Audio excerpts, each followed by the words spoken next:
बिस्मिल्लाहिर्रहमानिर्रहीम। अस्सलामु अलैकुम वरहमतुल्लाहि वबरकातुहू। शब बारात क्या है?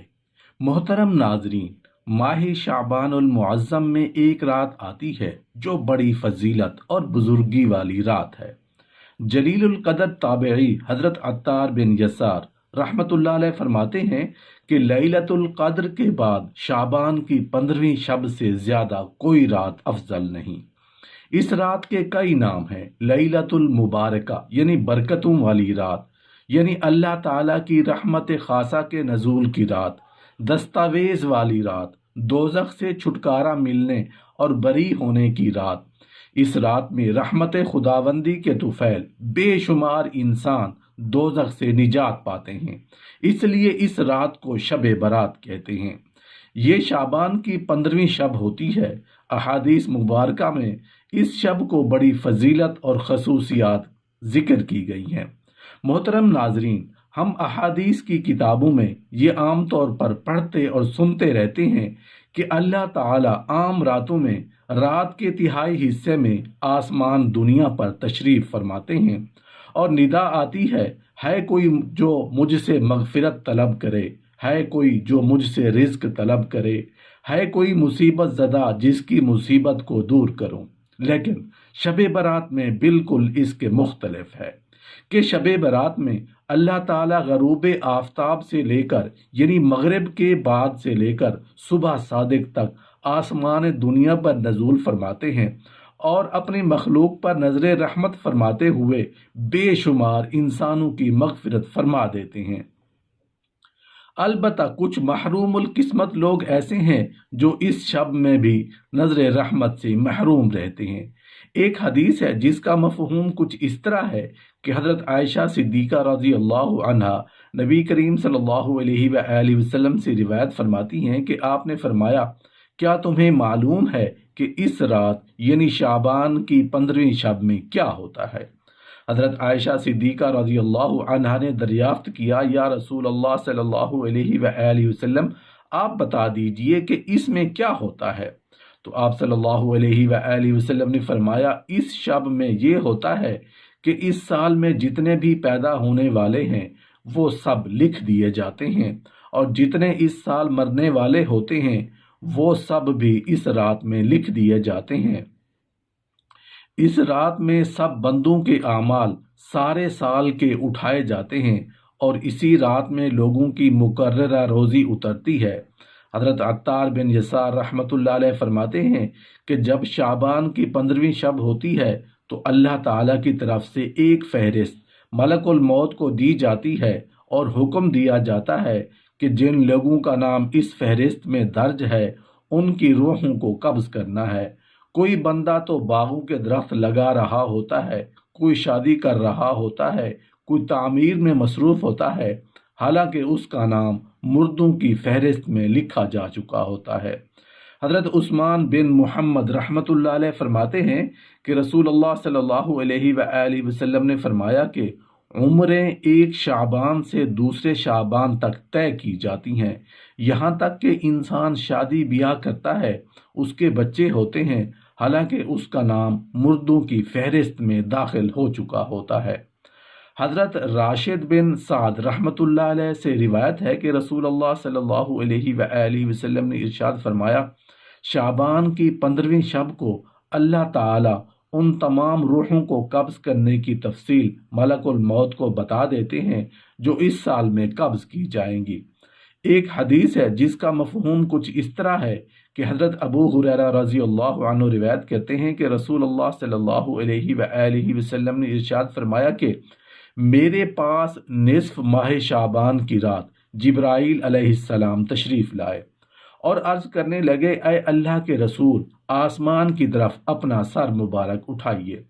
मैंने उनसे दरियाफ्त किया कि ये कौन सी रात है।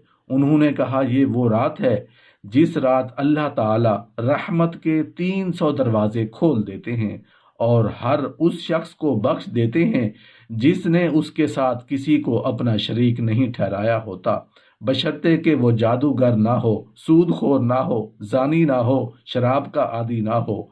उन लोगों की अल्लाह ताला उस वक्त तक बख्शिश नहीं फरमाता جب تک کہ وہ توبہ نہ کر لیں۔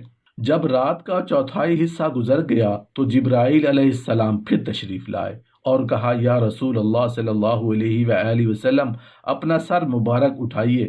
آپ نے ایسا ہی کیا۔ آپ نے دیکھا جنت کے دروازے کھلے ہیں اور پہلے دروازے پر ایک فرشتہ پکار رہا ہے، خوشی ہو اس شخص کے لیے جس نے رات کو رکوع کیا، اور دوسرے دروازے پر ایک فرشتہ ندا دیتا ہے، خوشی ہو اس کے لیے جس نے اس رات میں سجدہ کیا۔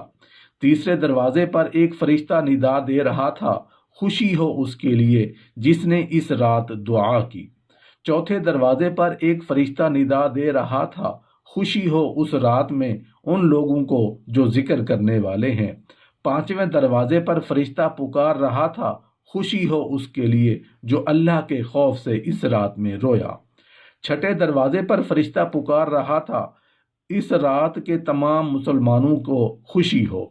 ساتویں آسمان پر فرشتہ ندا دے رہا تھا، کیا ہے کوئی مانگنے والا کہ اس کی آرزو اور طلب پوری کی جائے۔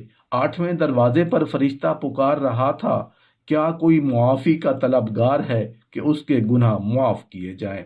رسول اللہ صلی اللہ علیہ وآلہ وسلم نے جبرائیل علیہ السلام سے پوچھا کہ یہ دروازے کب تک کھلے رہیں گے؟ جبرائیل علیہ السلام بولے کہ اول شب سے طلوع فجر تک۔ مزید کہنے لگے کہ اس رات میں دوزخ سے رہائی پانے والی جماعت کی تعداد بنی کلب کی بکریوں کے بالوں کے برابر ہوگی۔ ایک حدیث ہے جس کا مفہوم کچھ اس طرح ہے کہ حضرت ابو بکر صدیق رضی اللہ عنہ رسول اللہ صلی اللہ علیہ وآلہ وسلم سے روایت کرتے ہیں، آپ نے فرمایا، اللہ تعالیٰ نصف شعبان کی شب آسمان دنیا کی طرف نزول فرماتے ہیں، اور اس شب ہر کسی کی مغفرت کر دی جاتی ہے سوائے مشرک کے یا ایسے شخص کے جس کے دل میں بغض ہو۔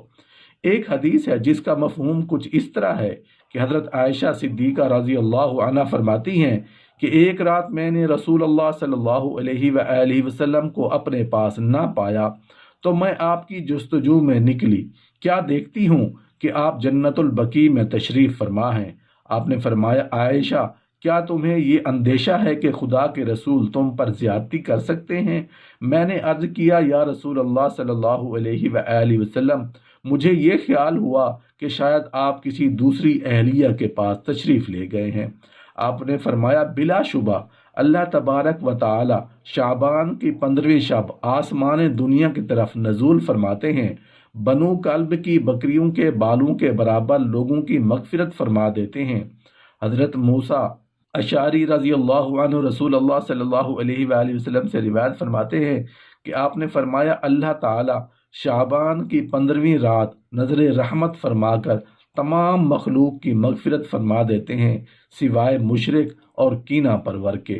ایک حدیث ہے جس کا مفہوم کچھ اس طرح ہے کہ حضرت علی رضی اللہ عنہ فرماتے ہیں کہ رسول اللہ صلی اللہ علیہ وآلہ وسلم نے فرمایا، جب شعبان کی 15ویں شب آئے تو رات کو نماز پڑھو اور اگلے دن روزہ رکھو، کیونکہ غروب آفتاب سے لے کر طلوع صبح تک اللہ تعالی آسمان دنیا پر رہتے ہیں اور فرماتے ہیں، ہے کوئی مجھ سے بخشش مانگنے والا کہ میں اسے بخش دوں، ہے کوئی رزق طلب کرنے والا کہ میں اسے رزق دے دوں، ہے کوئی مصیبت زدہ کہ میں اسے مصیبت سے نجات دوں۔